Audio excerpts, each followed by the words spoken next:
I'm here with Dr. Daryl Gross. He's the Syracuse University Athletic Director, and this is New Inspiration for the Nation. And we're here to find out what inspires Dr. Daryl Gross.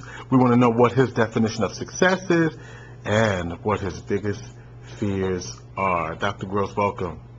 How are you? I appreciate being on, George. Thank you. Tell me what inspires you. Well, I'm inspired about, it goes beyond just athletics. It goes about how do you make an impact on the world? How do you help lead society, and how do you change the culture to make things better, and so that you can give back and you can help communities and help things grow so that our children and their children can live in an environment and society that's productive and that can be successful moving forward. So that's what I'm inspired by. Not just hey, let's win the game, let's do this. We're trying to bring our student athletes through athletics to give them the most incredible experience by bringing the best coaches in the world we can find, so that they can not just graduate. We assume they're going to graduate, but graduate and make an impact on society. And so that's what inspires me. That's what gets me up every morning to do my job. What kind of commitment does that require from you every single day? Well, it's 24/7. You're constantly thinking. We're working to see how do you improve. How do you make us better? How do we have the student athlete welfare that's gonna enhance our student athletes to grow and to become men and women and become leaders. So that's an ongoing battle that is full of challenges, full of budget issues, full of support issues, resources, all those things. So daily, constantly, we're always grinding on how do we get better? What do we do?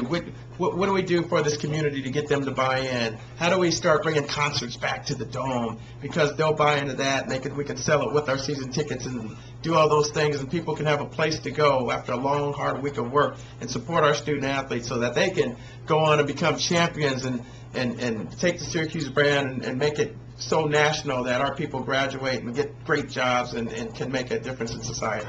As an African-American male in this country, what legacy do you believe has enabled you to see the success that you have been able to get?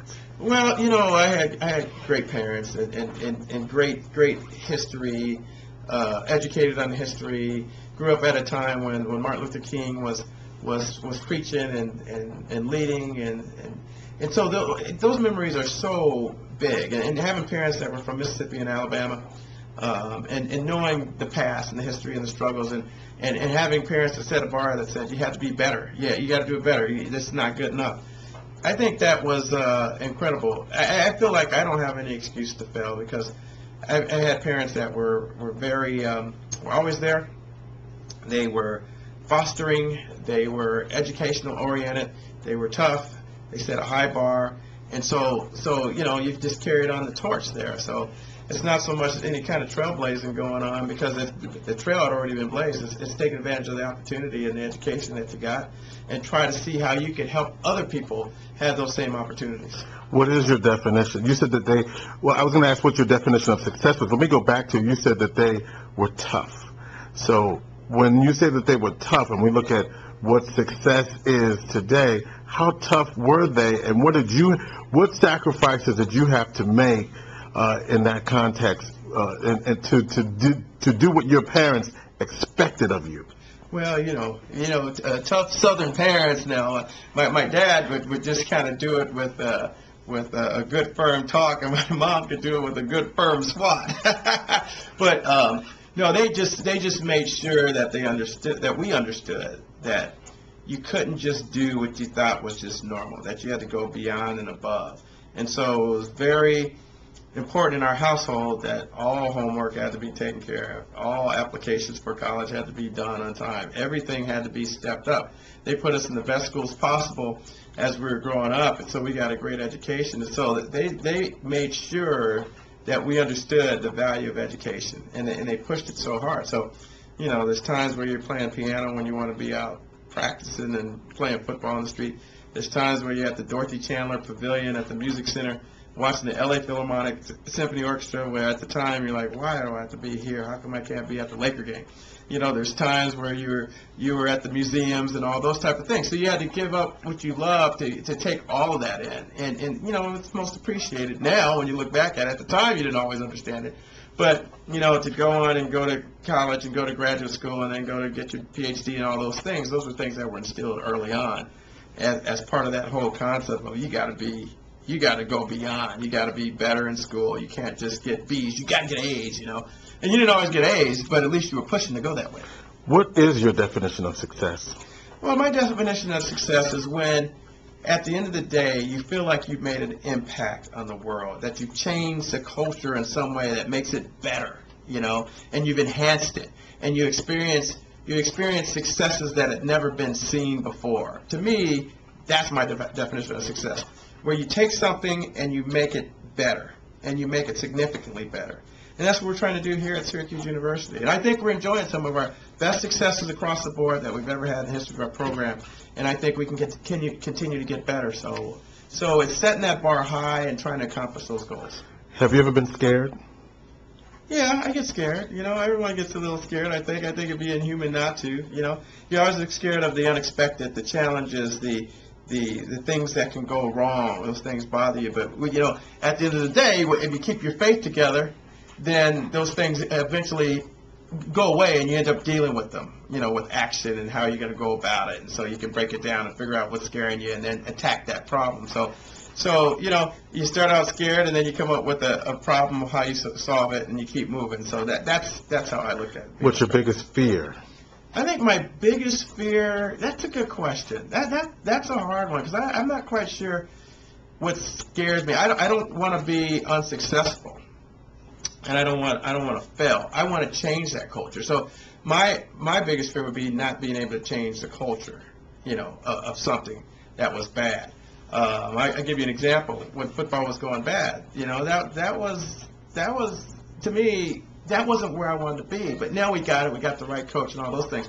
So things may not happen right when you want them, but if you keep at it, they'll happen on time. If you know what I mean. So it's about being successful, and I'm not afraid to fail because sometimes you take chances, it's not going to work. We took a chance on someone in football, it didn't work out, but on paper it looked good, but you just attack it, you fix it, and you keep moving. And so, you know, challenges are always going to come up. You can't worry about those. You just got to be able to deal with it and keep moving. You're the head of a big-time athletic program with big-time expectations.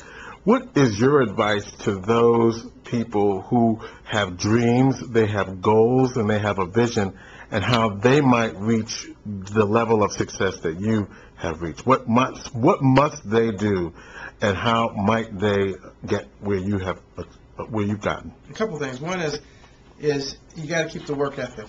You got to work hard. You got to put in the extra time. You got to make some sacrifices there. Number two, maximize your education. Whatever it is that you can do in the education world, do it, knock it out. I mean, it's just a way of how our society works. You got to have that education to keep advancing. Number three is if you want your dream, you may have to not get paid for it to get to it.